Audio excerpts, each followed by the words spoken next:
มื้อนี้พาทุกคนมาบ้านเวียงไส้เมืองอัศพรแขวงสวรรณเขตเป็นซองตาย่ายตาแดงเพิ่นจะเพิ่นเป็นผู้บุนี่เห็นเบาทูนละ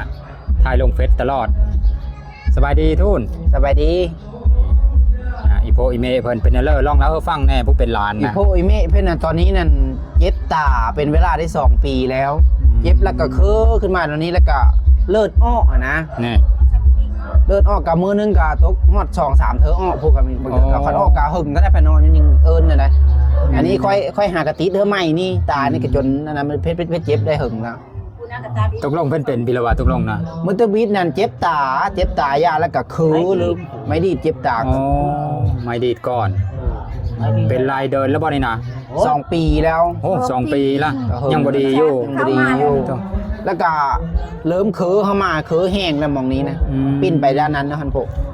โอ้แห้งแล้วนี่เฮาเลิศก็สิอ้อแต่ละมื้อนะอันนี้เลิศทางอ้อย่าค่อยทางกะทิย่านี่เจ็บขนาดบ่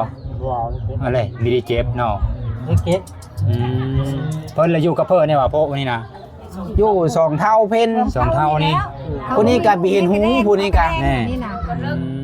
หูก็ไม่ได้ยินปะเลอตากระบอดนี่แน่หลานมาจอบหลานมาจอบนะบ่ทูดเป็นร้อยกะเที่ยวมาแน่ค่อยกะมาจอบเอ้ยนี่อยู่บ้านถุงโพคุณมาจอบเช้าอ่ะโอ้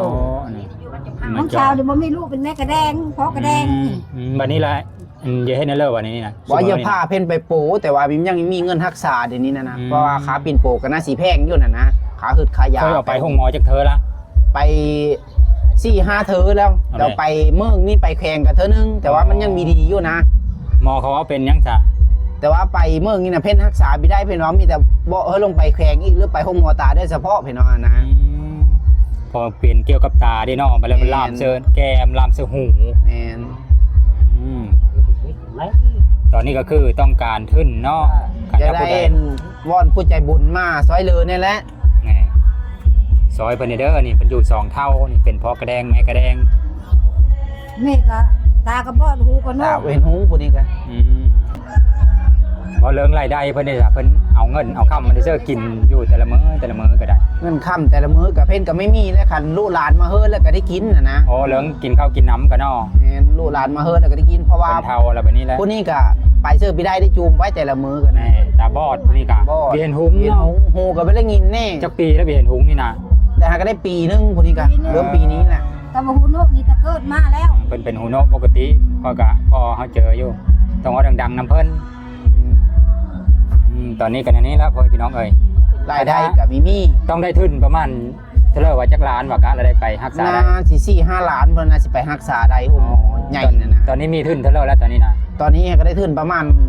700,000เพราะว่ายอดซอยเหลือมายังน้อยอยู่นะยังมีพอนี่คือน้องผู้นี้แล้วพ่อพี่น้องเอ้ยน้องทูนนี่ล่ะเราถ่ายลงเฟซลาวค่อยก็เห็นอยู่นี่แล้วก็เติมเงินส่วนตัวค่อยแน่ค่อยก็สิเติมเอาไปซอยเพิ่นอีกก็เป็นล้านเนาะเพิ่มมันฮอดล้านเซฟอันนี้ก็ต้องการอีกประมาณจัก3 ล้านหา4 ล้านนี่ละก็ไปห้องหมอได้เนาะกันประมาณนี้ล่ะโดยแล้วสิพาเพิ่นไปได้วอนผู้ใจบุญฮอดสำนั้นนะวอนผู้ใจบุญซอยเด้อก็ถ้าว่าผู้ใดเห็นโอกาสนี้บางครั้งเฮามีเงินมีค่ำอยู่มีผู้เฮอก็มีอันนี้ล่ะได้โอกาสแล้วมีผู้เจ็บผู้เป็นบัดนี้มีผู้ทุกข์ผู้ยากบัดนี้เฮาก็ได้โอกาสซอยเพิ่นแล้วกันถ้าว่า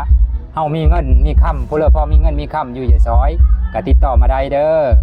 เพราะว่าเฮายังมีเงินมีกำลังทรัพย์เล็กๆน้อยๆหลายกว่าเพิ่นอยู่กับซอยเพิ่นเอาเป็นว่าประมาณนี้ละกันถ้าผู้ใดสนใจอยากซอยก็ติดต่อมาได้หรือว่าติดต่อหาน้องทุนโดยตรงก็ได้ทั้งเลยว่าอันบ่าวลำทุนทิศอุทัยหรือ Facebook กับ LAMTSOUN อ๋อประมาณนี้เด้อกันถ้าผู้ใดหรือสิเป็นทางเบอร์ก็ได้เบอร์ก็99209455โอเคสิติดต่อมาหาน้องโดยเฉพาะก็ได้หรือว่าสิติดต่อมาทางทางค่อยก็ได้ค่อยก็ถือว่านี่ก็คือบ้านเกิดของค่อยนะค่อยก็สิได้เอาเงินทุกกีบมาให้เพิ่นอยู่ดอกเอาเป็นว่าประมาณนี้เด้อ